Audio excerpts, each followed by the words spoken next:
said, you know what, if you vote in the wrong precinct, it's not going to count, which the criticism was that affected people of color more. Maybe, but it seems like a lot of people feel like you should at least keep track of where you are registered to vote, so when you go that day, you're in the right place. The other is ballot harvesting, which a lot of people have objected to. Why should some stranger come pick up my vote? I should be responsible for getting that in myself. Now, if it's a relative, they say that's different, but they're trying to limit that. So it's being portrayed, Bobby, that there's crazy voting stuff out there that the Republicans are trying to do, yet the Supreme Court said, oh, this is quite normal and makes a lot of sense.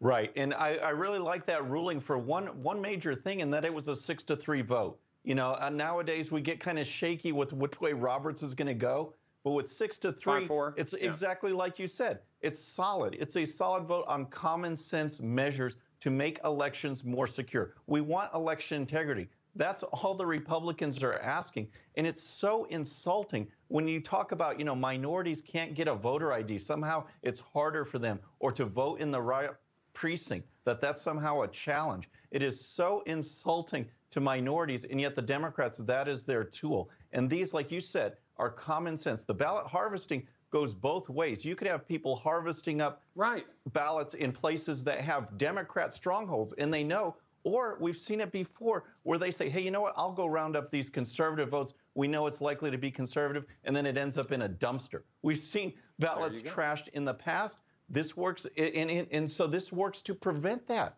It is just common sense. Go out and vote. We want people to vote and have it count one time. So, Melanie, your comments on either what we were discussing there or what the former president said? I just want to agree about it being insulting to indicate that people of color can't seem to handle voting in the correct district. And people wonder, like, how Black Republicans become Black Republicans. This is how. Because those of us who are paying attention continually get insulted. You tell us that we can't get IDs, that we don't know how to vote in the right district, that basically we're completely inept, like we're children, like we can't handle basic adulting functions. It's really annoying. By the way, I love the dress, or whatever that is you're wearing. It is very patriotic. It looks fantastic. I really like it.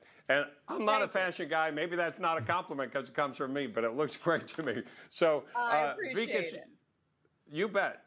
So, Vikas, your thoughts on this, on election? I mean, California actually is noted for the fact, I believe, it allows some ballot harvesting. That's absolutely right. And to the chagrin of most of us, all of us law-abiding citizens who want to have our votes counted, the problem here is the train has left the station. And once that happens, it becomes the norm. And to change the norm as creatures of comfort, we are always going to be met with significant opposition. Here, the opposition is, well, I'm brown, so I'm just too dumb to know the difference, and I can't figure out where to vote.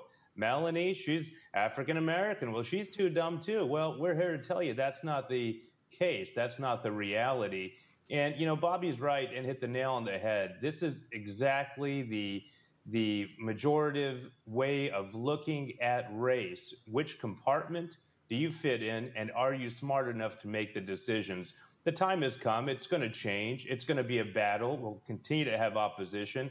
But to have people gathering hundreds and thousands of votes and say, hey, trust me, buddy, they'll be turning up in the right place, we're just not going to settle for that much longer.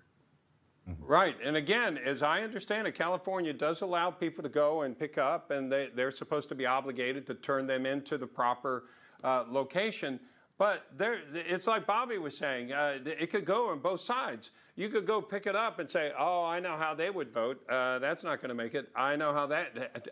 It's just, it makes sense to have some control over how many ballots are out there, who's filling out the ballot, who's delivering the ballot, or as the former president would like, go vote on election day. That's another solution right there. Yeah, absolutely. That's exactly right. And let me just point out one more thing. It's not the affluent communities, the gated communities that have people knocking on the doors saying, hey, by the way, at 6 p.m., we're going to start harvesting ballots. It's those that are minority communities, the demographic, socioeconomic classes that may be a little bit more prejudiced in our economic arena that we live in now. You know, you don't see knocks on the doors of the affluent communities. What does that tell us? Again, it's this pejorative, we know better than you do, we'll cast the vote for you. Let me ask a question. What's the reason for it? Why can't we cast our own votes? Without a definitive answer, I just can't seem to find the logic in allowing ballot harvesting.